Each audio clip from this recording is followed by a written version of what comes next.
talk to us about the actual parties. I want to go through and like tell us what happens at a midnight pasta event, which I want to attend.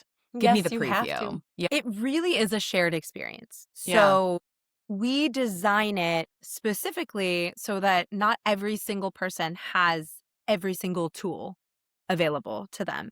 So I start teaching the class. We have a really great camera setup so you can see everything happening with my hands above me on a TV screen. And I start teaching the class and I intermix music. And when you have to crack your egg, right? We have an egg and flour out. You crack your egg, and then what do you do with the shell? If it's a 28-person class, which is our typical class, I only give 4 bowls. So I'm like, you have to run across the room with your eggshell and find someone who has a bowl, or you have to say to your next door neighbor, oh my God, excuse me, will you pass me that bowl? And then they're like, Okay. oh, let's have a conversation. And we do that with all of our tools. And all of a sudden people are vibing and laughing. And I absolutely Yeah. love that. What a cool So way to it's do very that. shared. Thanks. I feel like I trick people into talking to people. But it's a more natural way to do it. Like it's not as forced, but it's like, hey, I have to use this tool, and like you've got what I need. So like, hey, I really like what you're wearing. Where'd you get that? Like I can see how Yes. you're sparking dialogue with people in a more natural way. That's really cool. Well, I do that specifically too because after we take everyone's pasta away, I teach people to make 2 shapes, very, very simple shapes. That's when I open up the doors to reveal this beautiful dinner table, and it's all family Oh, style, wow. and it's one table. So they've been all working with these people, and we've seated them again next to each other. And then they sit down with them right next to them again. And now they Perfect. continue to have these conversations, and there's a way to not speak to people if you want to, but we've really made it so that you kind of have to. It'd be very And hard to. Yeah. Wow.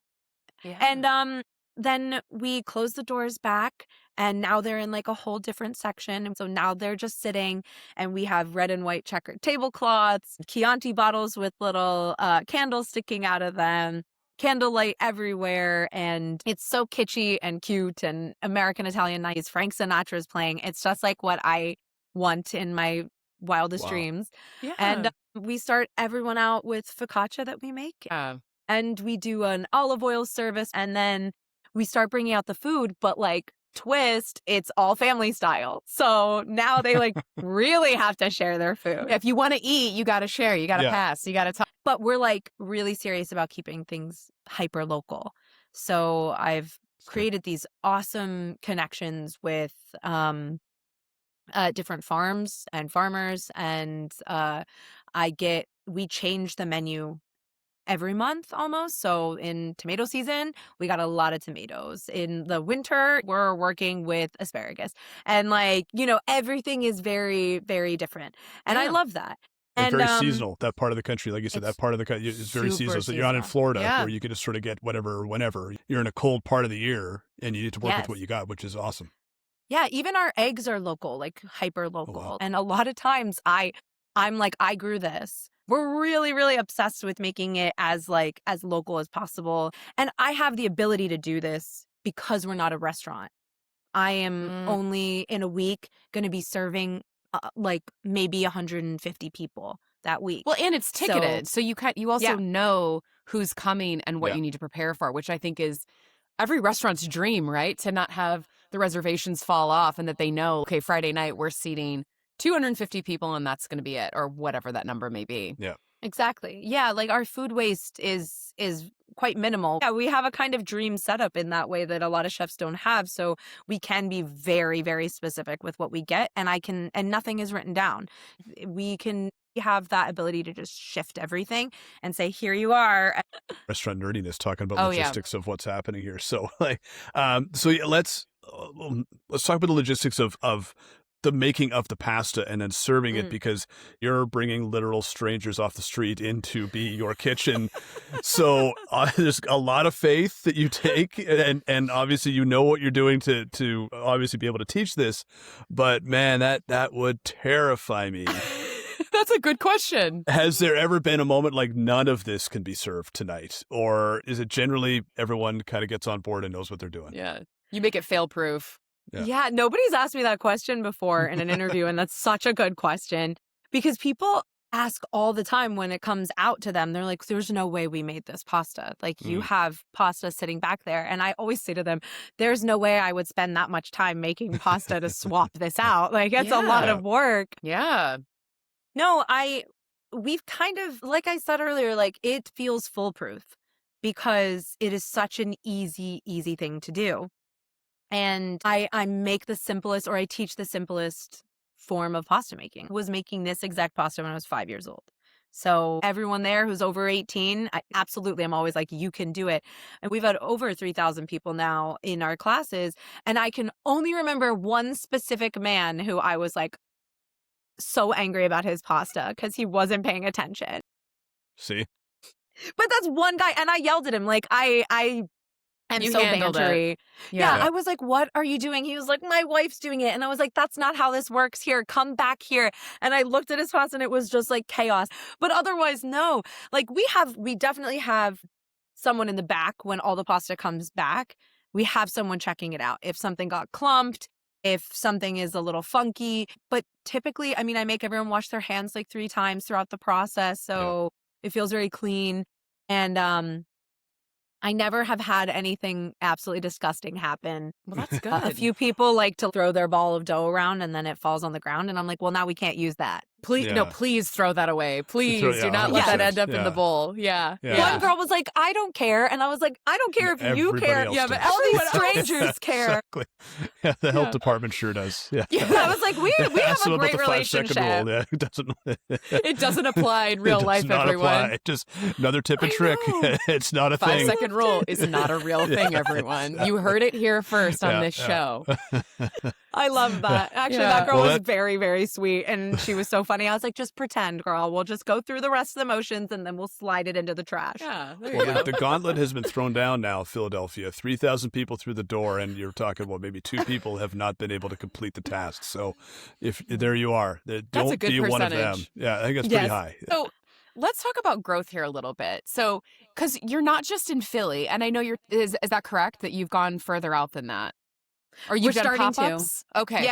Yeah. So I want to talk about that a little bit, and then I also want to talk about how are you going to maintain all of the localness? Are you going to just walk us through some of that? Yes, absolutely. Wonderful question. We are realizing that we're growing really, really fast in Philly, and we Yeah. love it. And Philly's always going to be our home base, like Philly forever. But we are an experience. While we do have a lot of people that come back through our doors because the menu changes every time they walk in, it's a whole different group of people. Our percentage of people that do come back is not super high as much as, say, your favorite local restaurant. So we're going to hit a point in a little plateau where we've kind of saturated the market. So I've decided that I want to do like I used to do for Broadway shows and take it on the road and take it on tour. Yeah. So we did a little summer pop-up in the Hamptons, just one to get some press. And then we're going back next summer. I want to be in New York City. I want to go to Baltimore. I want to go to DC, but I want to do this incrementally and slowly as we continue to build and we start getting presence in these different neighborhoods. So to your question about keeping everything hyper local, I have and do go to this conference every summer. Actually, it's called FAB. It's the FAB conference. Love and I have FAB. my water. I have been. It's a great conference. Yeah. Okay.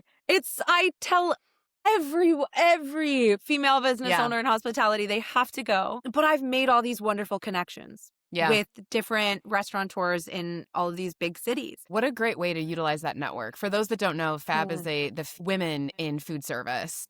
It's a conference that happens in Charleston every year, and it literally is only women. In fact, the people that work the event even are women only as well. And so what a great way to utilize that network and to help you as you expand.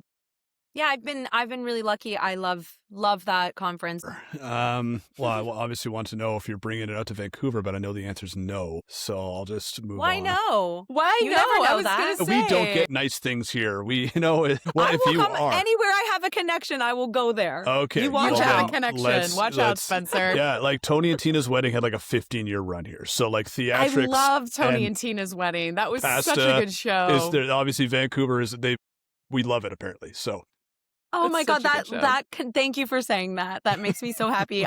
And when people think and feel like sometimes Midnight Pasta has that connection to Tony and Tina's wedding, it's just like, I'm so happy. You're like Okay. mission So, yes. accomplished. Yeah. Yes. Yeah. well, let's go with that then. So for someone who's wanting to build like a Tony and Tina's wedding or something similar to Midnight Pasta, that's a business, but it's creative and it's service oriented, it's theatrics. Is there something sort of guiding you? Is there sort of a guiding light that you stick to that this is what I'm doing, and I need to make sure if I get my wild ideas or something that's taken me off course that I'm going to go right back? I just think about going back to that table as a child and sitting and eating different kinds of foods and pasta and that experience is all I want to fall back on and to give to other people. So will it continue to be authentic? Because Yeah. as soon as we lose the authenticity and as soon as I'm just looking for money, which I don't want to, but if that ever happened, it would lose its beauty. And I Mhm. think it would lose the real authentic part and connection that I think people come to us to look for. That the demand for group and private events is at an all-time high. Is your business ready to capitalize on all these opportunities? With Restaurant as your booking partner, you can ensure event success this year and beyond. With no booking fees or commissions, Restaurant has helped over 2,000 restaurants, bars, and breweries reach local event planners who are looking for a space for their next gathering. Whether it's a birthday, anniversary, graduation, or corporate event, Restaurant will get your space booked. Try it today and receive 3 months completely risk-free by signing up at restaurant.com/podcast. That's restaurent.com/podcast.